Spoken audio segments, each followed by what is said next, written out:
Hello and welcome to the Minds on the Frontline podcast.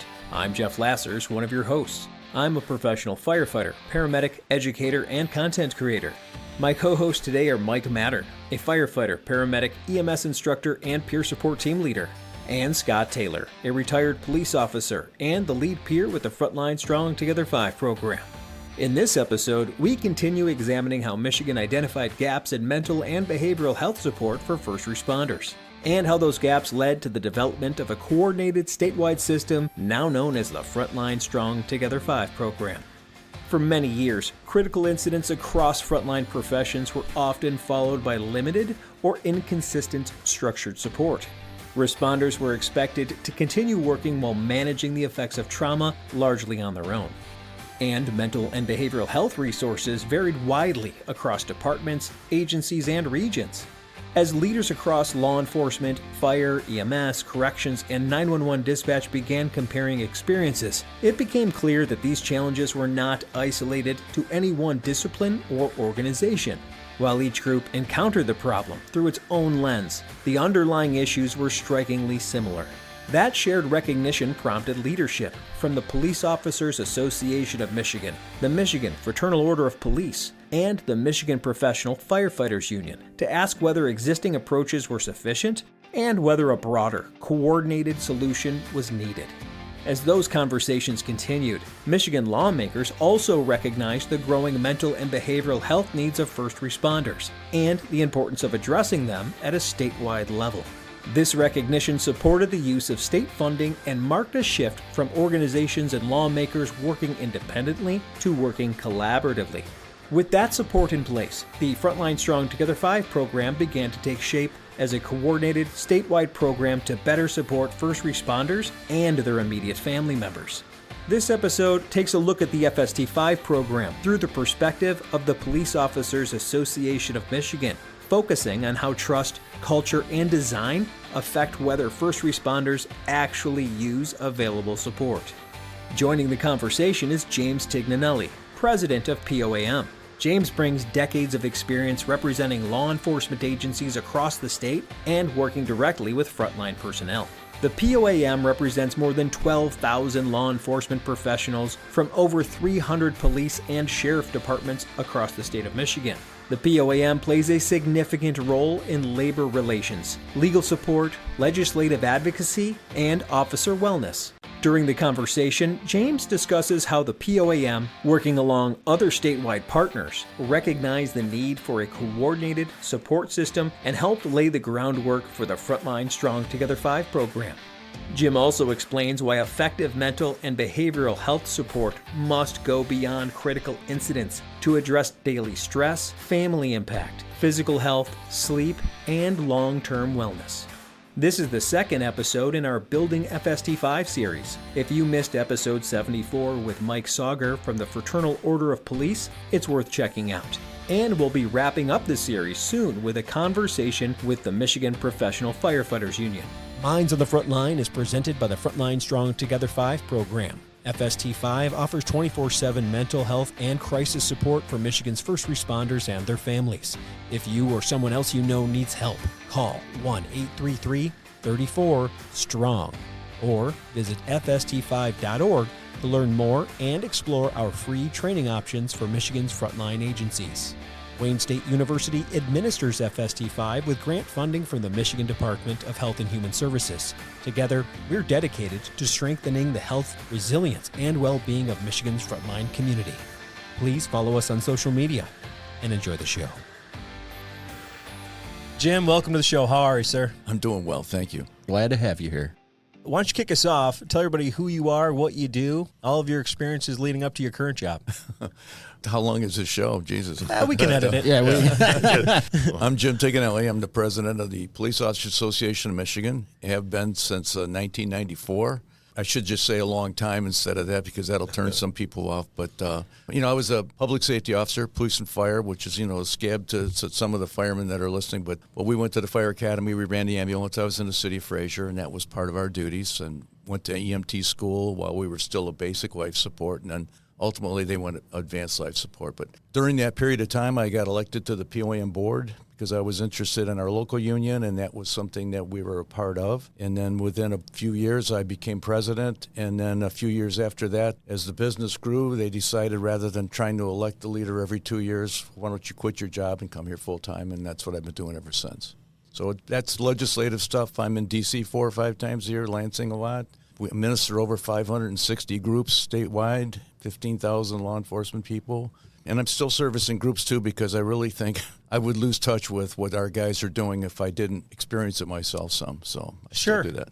You know, sometimes people in Michigan, they hear these two different terms. There's the POAM stickers you see on the back of cars, and then you see the FOP stickers, right? So Mike Sauger we had in here recently, who's kind of your counterpart in the law enforcement world, right? And you guys are on the same side of the aisle on things. You represent the same type of people, and in many respects, you guys were integral in getting stuff like this together. But give everybody some context that aren't in law enforcement to better understand what your two groups do. The FOP, there's a fraternal and then there's a labor council end of it, and they do different things, but they're associated. They have the same sticker, the same things like that. I don't understand all the politics of it, but I know they do, and we do that too. We have the social side of it. We don't have lodges. We don't have things like that, but we do collective bargaining. We discipline, disciplinary things. We have 4 full-time attorneys in the building. We have an extended legal plan, which is very busy, which is any crime you commit on or off duty, we represent you too. So is POAM like a representation of labor specifically for law enforcement? That's your primary focus. Is the representation of Michigan law enforcement for those law enforcement agencies that select you for their representation. Right. Fantastic. I would say that wages, hours, and working conditions is the foundation of any union of what they represent, right? Well, those are the mandatory subjects. So Correct. Right. But a part of that is mental wellness, health care, all those things kind of interconnect. It has to. It really has to. And kind of going along those lines with your experience, not only for how long you've been doing it, but the fact that you kind of dipped into police, fire, EMS, and you've got a pretty good perspective of all the different areas. What would you say are some of the main issues that contribute to kind of poor wellness or poor mental health for first responders? Well, because I go across a couple generations, I'll say in a nutshell, a lot of it's just bad habits. But it's become way bigger than that now because of media, because of the way that we're viewed, police and fire. I mean, really, we make mistakes. I remind legislators all the time, we hire human beings. Our dogs soil the carpet. Our kids leave their lunchbox on the school bus. We're late for soccer practice because of mandatory overtime. So those types of things, as they become more known, you share it more. And when you share it more, people become more aware of it. So I think that's part of the wellness thing is the way we're viewed and the way we're treated by maybe our own bosses. And maybe we just know about it more because of the media coverage. Maybe sometimes we're affected by it vicariously. I mean, we read about what happened to you when we go, well, that happened to me too. So we get a bad mood. Wish it was not true, but it's true. Yeah, it's kind of like that constant onslaught of it. Whereas before, 20 years ago, the social media wasn't around. Yeah. 247, just the main news areas. We only heard about it from each other. Exactly. Yeah. Exactly. But now, there's been times where we've been on scene, and by the time we get back to the station, it's already on social media. It's already on pictures. With pictures and videos, and our phones are blowing up. And it's hard to get away from it, even after the fact, because then you got the news cycles and And then your kids and your spouses and your parents hear about it because they saw it on the news or they read it on Facebook. I mean, it used to be if I didn't say anything, nobody heard, but now everybody hears whether I do or not. Well, the tough part is when they're asking you about it and you can't really talk about it. What you saw and did because of privacy and all this other stuff. So it's kind of tough there as well. And it's not just that, like you said, you'll get back right from a run and you get a phone call. Hey, what happened in Westland yesterday? I work in Utica. I have no idea what happened. I don't know. That's what my mom does all the time. All the time, yep. Well, you know what's different is that nowadays, and again, I don't want to sound like somebody's dad, but you know how they always say the older you get, the smarter your dad was. Amen. Part of the thing that we have now is these guys photographing things themselves. Mm-hmm. I mean, there is nothing we run into more than you taking a picture. Now, if it's because you're going to do a report later and download it, but that's not it. You want to show your girlfriend what you saw, your brother what you saw, whatever it is. And so some of this is perpetuated by us, I guess is my point. Yeah, bad decisions are bad decisions. Yeah, right. Just because you hold a specific job doesn't mean you're not going to do bonehead things. We hire human beings. Right. And Yeah. can't help it. Yeah. Right. There's people who are like, I can't believe he just did that. And there's other people like, hey, did you get that picture? And it is very tempting when you see quote unquote cool stuff that you want to tell people about. Very much so. But then there becomes a privacy thing. Yes. Right. But I think the most important thing you said that you talked to the legislature about is the fact that you're dealing with human beings. When we go to work, our outside life doesn't end. Everything that affects us outside then affects your job. And I'm glad that you're making that aware for people up in Lansing and the people that really do things is that we're all human. We're going to make mistakes. We're going to go to work one day on a bad day, right? Yeah. Yep. And nobody's perfect. We're never going to be perfect. But I think there does have to be that idea that we are human. We are going to make mistakes. We could have a bad day at home, and that now perpetuates a bad day at work. Yeah. Right. The difference is we're held to that higher standard. Yes. Where if you're working on the line at GM and you do something stupid, because GM hires stupid people too. I mean, we all do. Every department does. It is what it is. Every business. Yes, every business. But we have that higher standard clause. And Yes. you know what? We want that higher standard. Absolutely. We want Yes. it. We desire it. We want to live up to it. And we want to be scrutinized for it. And sometimes he and I, in our previous jobs, would try to take you aside and say, here's why you can't do it. Just you're not trying to beat somebody up. Just say, like I said, how smart was your dad? One time he said, you don't do that anymore. And you've said, he's right. Yeah. Oh, yeah. That's a really good segue into my next question. How do the wellness challenges that we just really discussed influence POAM's decision to really get involved and create a statewide program like FST5? Well, it was probably the most influential thing that we could do because it's something that we had thought there was a need for, but never would have envisioned how to do it or to do it as comprehensively as the Frontline Strong thing brought to us. Once we heard about the idea, and we all became part of like a steering committee. As I said, we didn't even know the name of it. Nobody had the name of it. It was all brand new. And when we started doing that, we started realizing, oh my gosh, this is an opportunity here that can really grow. But how do you make it grow? But it was very important to us. I think we already recognized the need. We just didn't think about it enough because we didn't have an idea how to fix it. And there's really no blueprint. No, there was no. This is the first one in the whole country that's a statewide program. Right. You get this opportunity, and everybody's like, yeah, we need it. And then you're like, so what's that look like?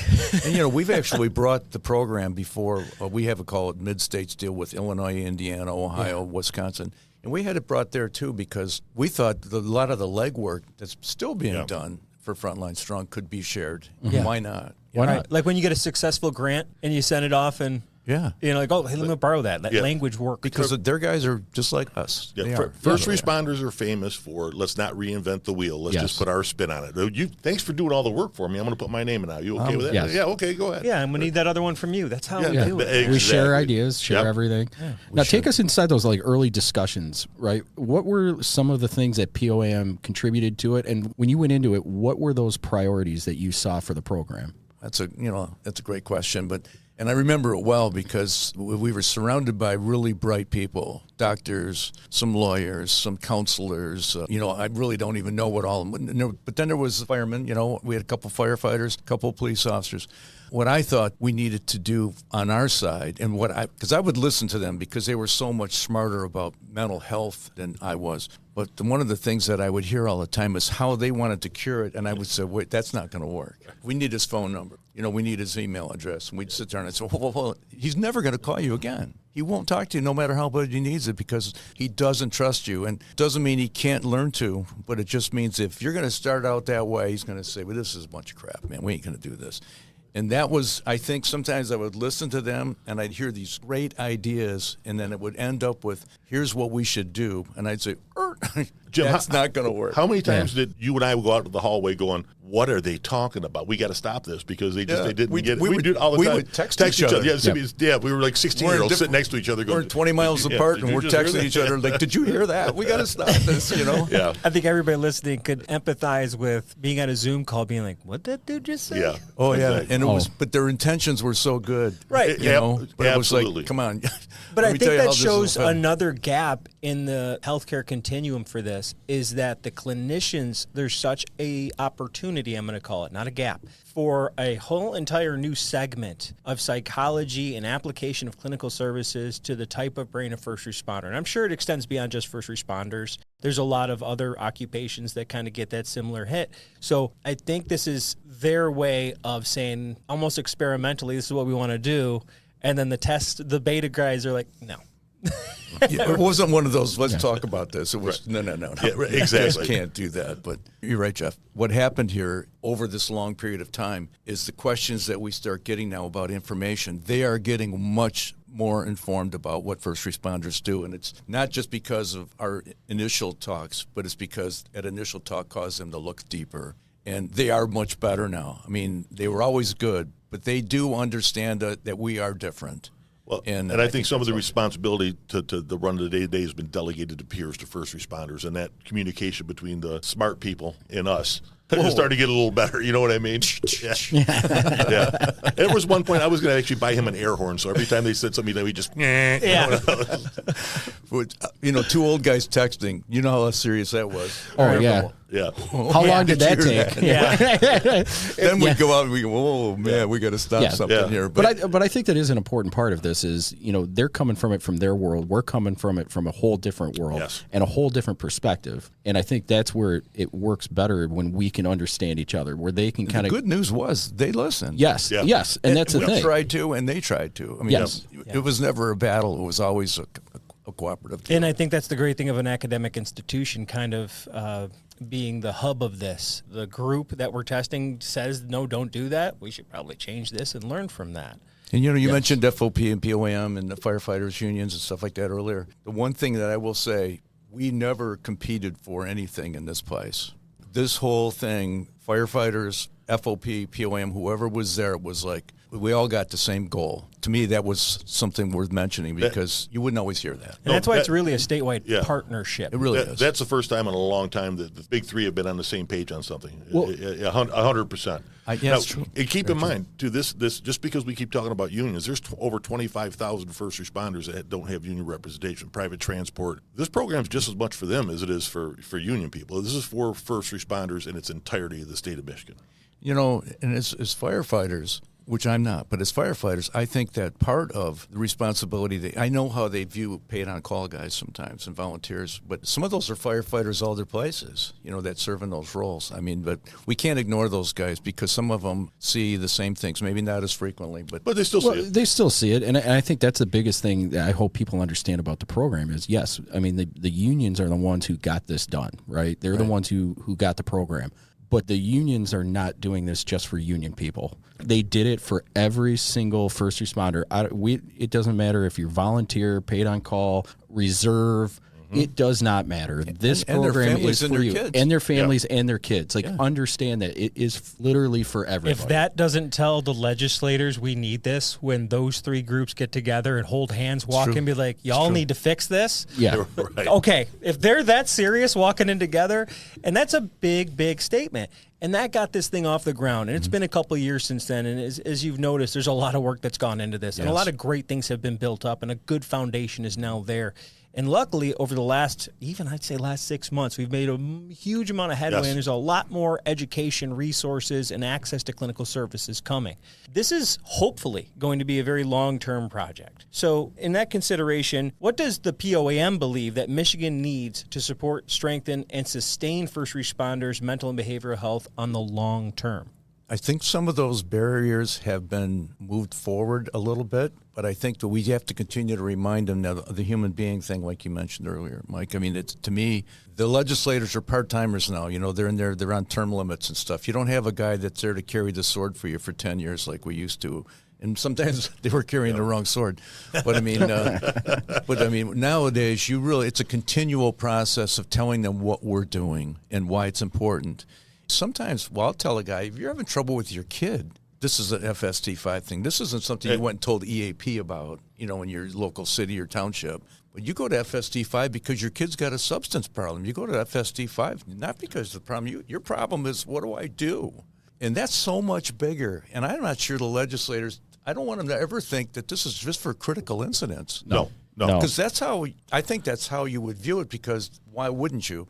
This is so much bigger than that. I mean, this is about a guy that's got money troubles. I mean, his spouse lost his or her job. I mean, you lose a family member. It's so much bigger than that critical incident, that shooting or that dead body or whatever, the frozen baby that you find in a ditch somewhere. And it's your family, and that's the thing, is once it affects your family, it affects the first responder, right? So, I mean, there's been plenty of times where I've gotten a call, And they said, we're looking for a pediatric psychologist for my kid because of X, Y, and Z. And it's like, oh, wow, you got a lot going on. You know what I mean? That's exactly right. So that's why I hope people do realize it is for the family and the kids. Well, if you have a child that has a substance abuse problem, the example you gave, guess what? Now you have a problem. It's your problem too because this is your child. So you're right. You might even worry about how it affects you with your bosses. Yes, I mean, 100%. Say your kid gets pulled over someplace. I mean, not because he thinks you're on it, but now all of a sudden, why didn't you say something, do something? Right. You can vicariously be responsible for something that you had no knowledge of. Absolutely.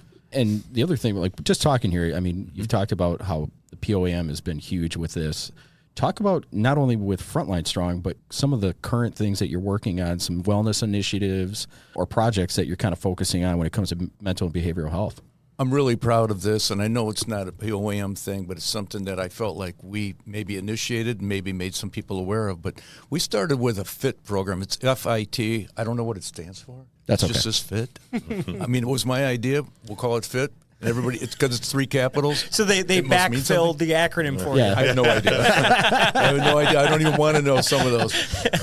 What we started to do was offer guys a voluntary deal to go to a doctor, get approval to go, and then have a FIT program. We use that on MCOLS, which is our certification, our licensing process. And they have a gender and age number of push-ups, running, stuff like that. And so we would do it like that. We'd make it voluntary. And the whole idea was to encourage people to just go to the doctor because so many people have sugar problems now. Yeah. They have blood pressure problems now. But we look like big, healthy guys. We play handball. We play softball. Some of them aren't that healthy. We had an officer not far from here that died in his police car in the parking lot of a heart attack. Yep. This was a guy that was in charge of the tactical team. This was a former Marine. This is a fit guy.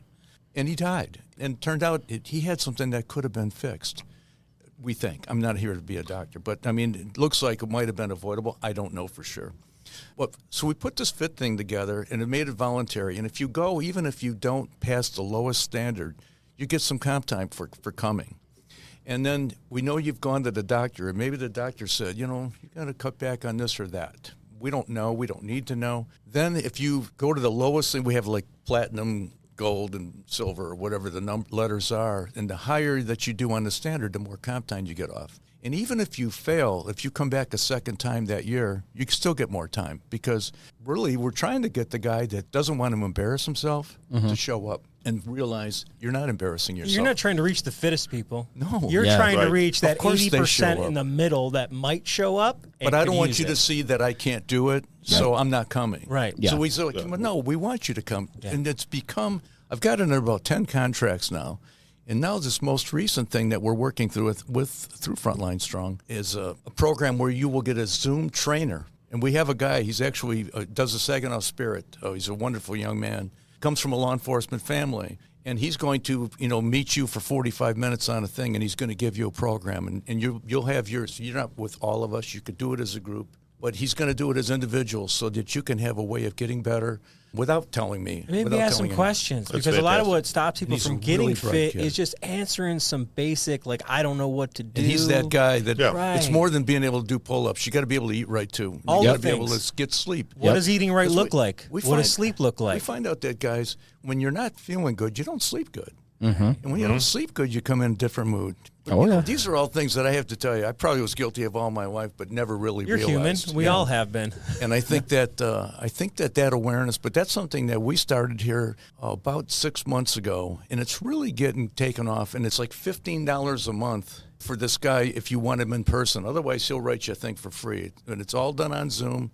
And you can do it as a group of guys one person. That's fantastic. That's awesome. And I hope we get more practitioners in that, too. There's another huge gap for nutritionists, physical fitness, all the things, somatic breathing experts, all of them. This is one of those guys. Mental health. A mental health checkup every year. You know what I mean? If you don't sleep good and you don't feel good, your mental health isn't that good. was like one of these epiphanies where you're saying, if you don't feel good, how good a mood can you be in? And if you're not in a good mood, how good a job can you do? And now you're on camera pulling somebody over and you say something snarky, and now you're getting called into your captain's office. Yep. Scott, you sound like you know what we're talking about. No comment. That's never happened. He doesn't rep him here. Yeah, exactly. Talk to me later. But I think that's something that we're part of right now. A couple of things that I think is going to have a long-term effect, and it's catching on quicker than I even hope. It's on our website, and it'll be it's on Frontline Strong too. Yeah, what a good, and also, I think these townships and cities probably look at it like, hold on, if you're making these people more healthy, my healthcare costs decrease. So, it is a cost savings in the end to give somebody more time off, even if it causes overtime. That's a good point. That's how you sell it to the employer. That's where my brain went. Right. Say, where's the carrot, where's the stick? Why do I have to give you 8 hours of comp time because you can run a mile in 12 minutes? And let me show you the data that supports that you're going to pay less over the next 10 years. And you're going to have a better enforcement. You're going to have a better recruiting tool. There's a lot there to make your department and your township, city better when you address these things. Yeah. So, Jim, as we close out here, if you could share one message with Michigan's frontline responders about taking care of themselves, what would you want them to hear? That your physical health and your mental health are entwined immeasurably, and I think that maybe most of us don't realize that.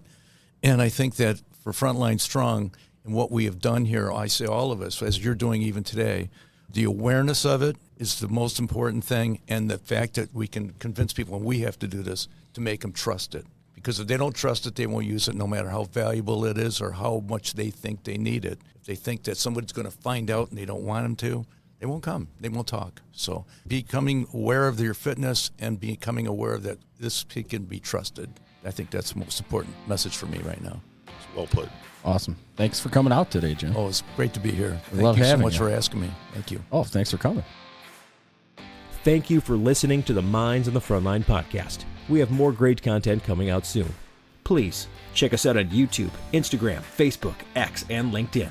And make sure to like and subscribe to all Minds on the Frontline podcast social media channels. Thank you, and have a great day.